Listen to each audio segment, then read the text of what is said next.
J'ai fait une vidéo pédagogique sur les relations France-Maroc en partant de l'histoire pour arriver à l'état actuel des relations. De retour d'un séjour d'une semaine au Maroc, je voudrais refaire le point sur l'actualité de cette relation. Comme vous le savez, il y a un peu de friture sur la ligne. Il y a une sorte de désenchantement des relations entre le Maroc et la France. Il y a une sorte de déception marocaine à l'égard de la France.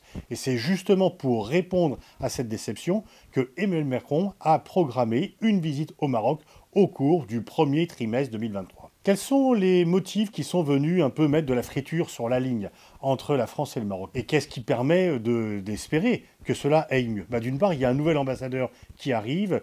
Celle qui était précédemment a commis quelques impairs, n'était pas tout à fait appréciée des Marocains. Et donc le fait qu'il y ait un nouvel ambassadeur qui soit bien accueilli permet peut-être de donner le sentiment qu'une page nouvelle va s'ouvrir. Et puis il y a bien sûr la visite du président. Mais parmi ce qui avait fâché les Marocains, il y a l'affaire des visas. Le fait d'annoncer publiquement que la France allait réduire le nombre de visas accordés au Maroc et qu'il s'agissait d'une mesure punitive, puisque le Maroc refusait de reprendre chez soi ceux qui étaient expulsés de France. Tout ceci avait créé vraiment une très forte colère au Maroc. Les responsables français s'en sont rendus compte. Il y a eu beaucoup de protestations, non seulement au Maroc, mais également en France, où les gens ont dit que c'était vraiment une erreur d'agir ainsi. Comme toujours, des mesures qui sont prises pour des raisons de politique intérieure, pour satisfaire une partie de l'électorat, a eu des conséquences négatives sur la diplomatie française. Et fort heureusement, la France, le Quai d'Orsay, a décidé de revenir dessus en obtenant une bonne décision. Et puis, bien sûr, c'est l'affaire du Sahara qui est, comme toujours, la question centrale. Parce que, tout simplement, la question du Sahara est centrale pour le Maroc. Et les Marocains qui étaient très heureux auparavant de la position française de soutenir son plan d'autonomie du Sahara, qui était tout à fait satisfaisant pour le Maroc, les moins parce que maintenant ce sont les autres pays qui ont bougé. Depuis qu'il y a eu ce sort de Big Bang de la part des États-Unis, qui reconnaît pleinement la souveraineté du Maroc sur le Sahara, du fait que l'Espagne, l'ancien pays colonisateur du Sahara, a pris la même position alors qu'auparavant elle était plutôt, elle, carrément du côté du front du Polisario, eh bien, fait apparaître la position française qui était perçue comme très favorable auparavant, comme l'étant moins.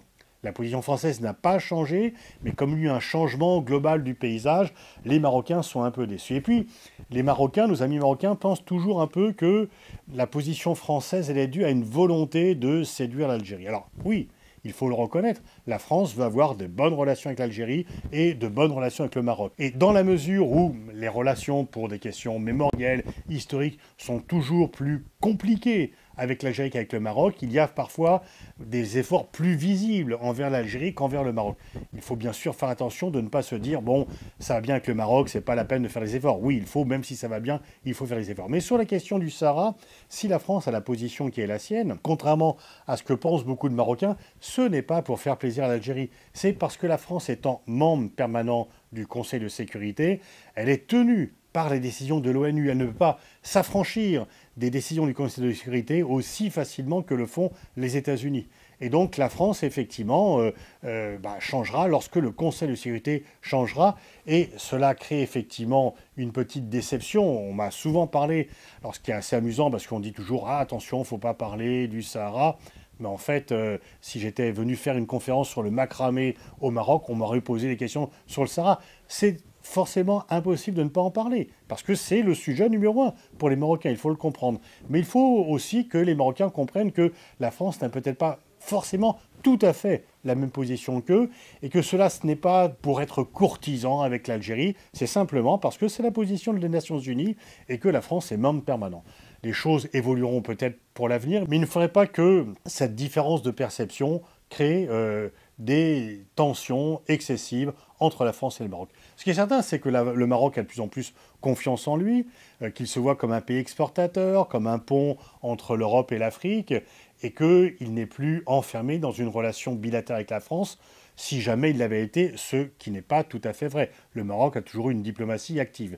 Mais du fait de la globalisation, du fait du changement de paradigme, elle est encore plus multipolarisée qu'elle était auparavant.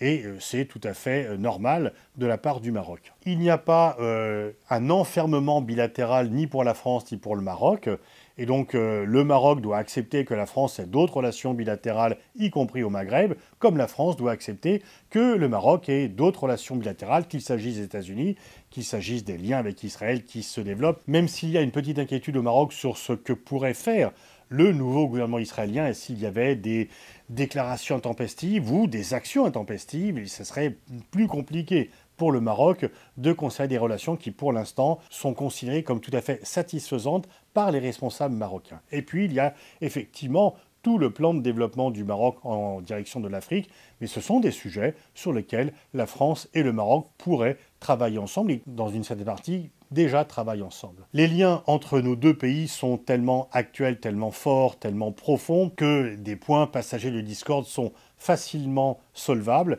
et on peut penser que la volonté commune des deux pays vont faire que cette visite prévue pour le premier trimestre 2023 de Macron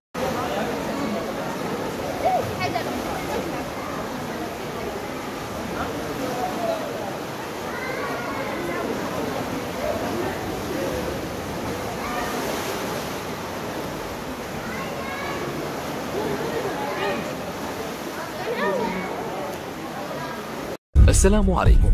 لا تنسوا الاعجاب بالفيديو والاشتراك في القناة تشجيعا لنا لنستمر بنشر المزيد إن شاء الله.